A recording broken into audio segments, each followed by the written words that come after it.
ઉત્તર ગુજરાત હોય, મધ્ય ગુજરાત હોય, સૌરાષ્ટ્ર હોય, અને એમાં પણ સૌરાષ્ટ્રમાં ધોરાજીમાં ભારે વરસાદ વરસ્યો છે। થોડા જ કલાકોમાં 2.5 ઇંચ વરસાદ ધોરાજીની અંદર વહી પડ્યો છે અને નદીઓ બે કાંઠે વહી નીકળી છે।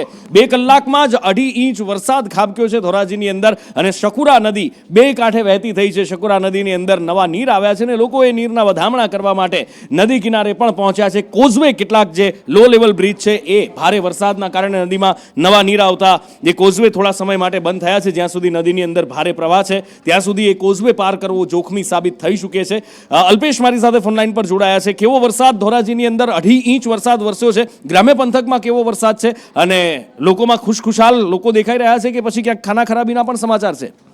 જી નુપુર જણાવી દઉં કે 3-4 દિવસ ત્યાં વરસાદે વિરામ લીધો બાદ અત્યારે અચાનક વાતાવરણમાં પલટો આવતા ધોધમાર વરસાદ વરસી રહ્યો છે અને ધોરાજીના તાલુકામાં પણ ધોધમાર વરસાદ વરસ્યો છે। ત્યારે ધોરાજીની વાત કરીએ તો શકુરા નદી છે બે કાંઠે વહેતી થઈ છે અને ધોરાજીના અલગ વિસ્તારોમાં પાણી ભરાયેલા છે અને તેના દ્રશ્યો પણ સજાણા છે અને હાલ જે વરસાદ આવી રહ્યો છે તેને લઈને ખેડૂતોમાં ખુશીનો માહોલ જોવા મળે છે। જી